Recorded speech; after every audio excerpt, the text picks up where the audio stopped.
Hello students, let's read this question. So the question is, there is a reaction given, okay, and then what will be the equivalent mass of AS2S3 in above reaction. Okay, so we have to calculate the equivalent mass of AS2S3 in this reaction. So the key concept is equivalent mass of the AS2S3. So equivalent mass calculate करने के लिए हमारे पास क्या होना चाहिए? Equivalent mass का formula होता है आपका molecular weight upon N factor, okay. और एन फैक्टर के लिए हमारे पास क्या होता है? तो एन फैक्टर बेसिकली आप कह सकते हो change in oxidation state into atoms, right. So N factor जो है वो आपका कैसे कैलकुलेट किया जाता है? तो ये कैलकुलेट किया जाता है change in oxidation number into number of atoms, okay. So ये दो की कॉन्सेप्ट आपको ध्यान रखने हैं, ओके। चलिए अब सबसे पहले तो हम रिएक्शन में देखते हैं।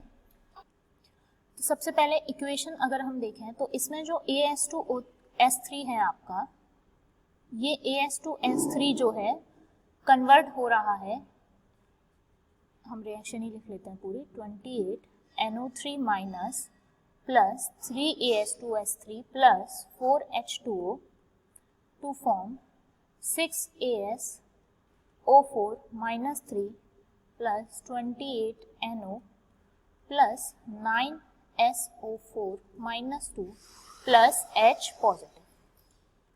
अब यहाँ पर अगर हम ऑक्सीडेशन स्टेट देखें AS2 की, तो ये ऑक्सीडेशन स्टेट इसकी है +3, ओके, और S की है यहाँ पर -2, राइट।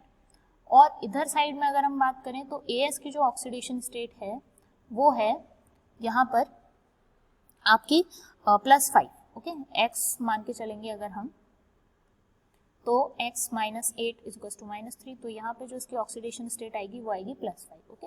और इधर S की जो ऑक्सीडेशन स्टेट आएगी वो आएगी आपकी X -8 = -2, दैट इज +6, राइट। तो ये जो AS है ये +3 से किस में जा रहा है? +5 में, ओके। तो जो आपका AS है वो +3 से किस में जा रहा है?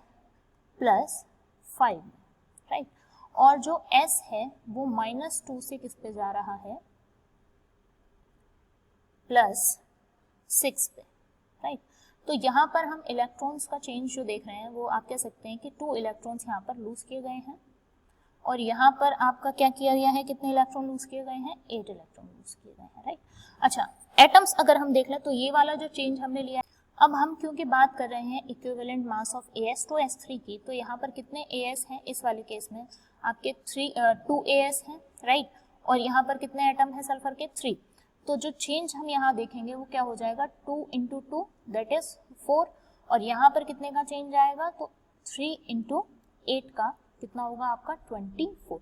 तो जो टोटल चेंज आएगा वो आपका कितना आएगा? 28 का। तो जो यहाँ पर एन फैक्टर हो गया वो कितना आ गया आपका? एन फैक्टर आपका आ गया 28, ओके। तो सिंपली अब हमें इक्विवेलेंट मास कैलकुलेट करना है अगर AS2S3 का, तो हमारे पास फॉर्मूला क्या है? Molecular weight upon N factor which is 28. So the most appropriate answer of this question is option number D. I hope you understand this question. All the best.